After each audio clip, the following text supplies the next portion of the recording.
What is up, everybody? Timberverse here today, and we have to talk about the Final Fantasy Pixel Remaster collection, which is skipping Xbox, which has a lot of people angry about this. But as an Xbox fan, I truly don't care. I really don't care. I know some Xbox guys are angry about this, but this remaster of these Final Fantasy games, six Final Fantasy games, the first six games, cost like $75. Where was the price at? Let me see. It was $75 for the standard version for the PS4 and Switch, and then you can only buy this. You can only buy the standard version from Square Enix's own website. And guess what? They charge $24 for shipping. So they charge you $100 for this collection in total. Like, this is the biggest scam I've ever seen. Now, I know the Final Fantasy series is beloved to a lot of people, probably people who grew up with the original games, like the first six games. This probably means a lot to you, but I never grew up with these games, so I don't really care. The first Final Fantasy game was Final Fantasy X. That was my first one. I never grew up with these older ones like this. I heard of 7. I knew a 7's popularity because that was probably the most popular one, but my first one was 10, so I don't have any nostalgia with this one, and I think this is just a complete ripoff. Like, I know people might think differently, like probably because possibly you probably try to buy these games, the actual physical copies of these individual games, it costs a lot more. But $75 is kind of insane to me. I wouldn't pay nowhere near that much for some older NES, SNES games.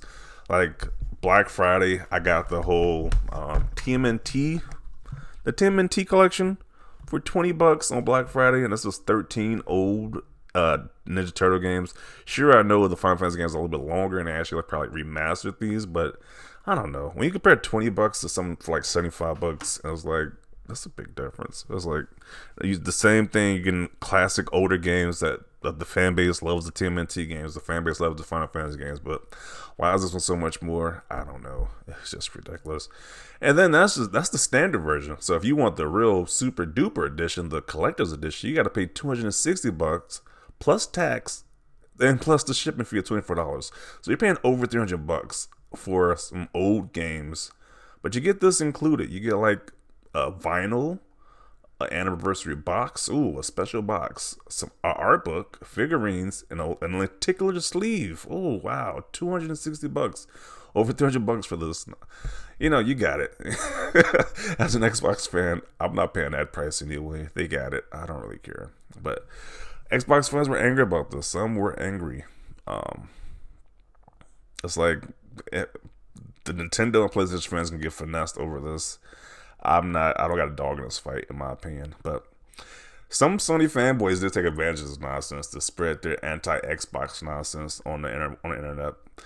So this guy says Xbox tried to bring the games over. It's the lack of interest in the Xbox community that makes most, if not all, all JRPG games non-relevant.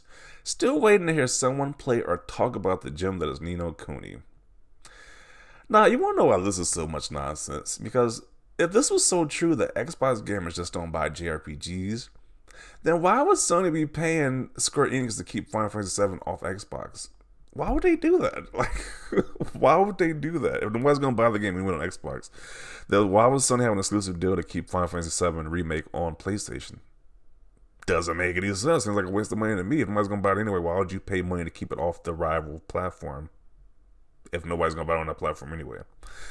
So whenever these anti-JRPG guys who don't want JRPGs on Xbox push this nonsense, just bring up that point. Like, why would Sony pay to keep Final Fantasy Remake off Xbox then, if it's not a big deal? If nobody's going to buy it anyway? This is the thing. The big JRPGs that this guy would potential like Final Fantasy Remake, people are going to buy it on Xbox. Kingdom Hearts, people are going to buy it on Xbox. People are going to buy more on PlayStation because it's a Japanese game. Most people associate these JRPGs with PlayStation anyway, but a big chunk of people are going to buy it on Xbox. So that is why these companies like Square Enix, Sony pays Square Enix to keep the big popular ones off of Xbox. So it's not a big mystery here, but when they push this rhetoric right here, it's just so ridiculous. It's just so stupid. Because I'm pretty sure when 15 came to Xbox, I don't know if that even came day and date, to be honest. I don't know. I don't remember if that came day and date. But when you do day and date, these games do really well on Xbox. It's like, because it's a big game. If you got some niche JRPG that nobody really knows about, really cares about, it's not going to do that well. Like, they put the Crisis Core the PSP remake on Xbox, it's not gonna do that well because it's not the mainline one, so it's pretty obvious. But if you put like a mainline JRPG that people really care about, it's gonna do well. For example, Elden Ring, a Japanese game that's doing very well on Xbox. It did just as well on Xbox. Well, not the same and do the same as PlayStation, but it's doing well on Xbox. So it's just the notion that they're gonna keep putting the notion out that nobody buys games on Xbox, or that nobody buys JRPG games on Xbox. There's just so much BS. Then he says, "Don't forget Crisis Core. I've yet to see a single Xbox guy talk about it." Well, there's a lot of reasons why Xbox guys wouldn't talk about this because you didn't get the 7 remake on Xbox, so why would you get this one? I mean, you might as well get it on PlayStation now. Especially if you got like some type of OCD thing with the cases, everything has to be the same. Then you probably gonna get if you got 7 remake on PlayStation, you're gonna get this one on PlayStation too. So it's a no-brainer why this isn't doing that well on Xbox. And then you got a picture of somebody who did buy it on Xbox.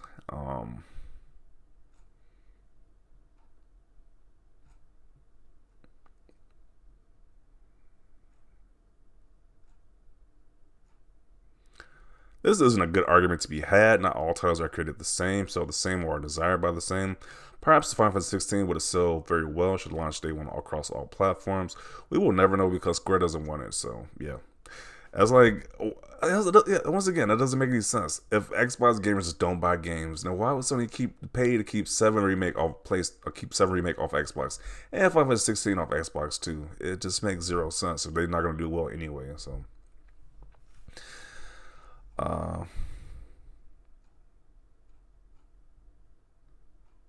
But yeah, this is like I don't know why Xbox fans are getting angry over this. It's like if you got a PlayStation and a Nintendo Switch, just buy on those platforms. This definitely ain't this definitely $75 and $260. This definitely ain't the fight the fight I'm trying to have. Like really, I don't care about this at all. It's like I don't care. If I really want to play the games, I got a cable PC. I can download these games. Like honestly, it's not that big of a deal. But yeah, those are my thoughts. I'm not gonna make this a real long one. Definitely want to see your thoughts down below, especially about the price point of this collector's edition or the standard edition. And the fact that Sony guys are trying to use this as connoisseur ammunition is just ridiculous. Like, really. But definitely want to see your thoughts down below. Leave a like for this video. Always thanks for watching and peace.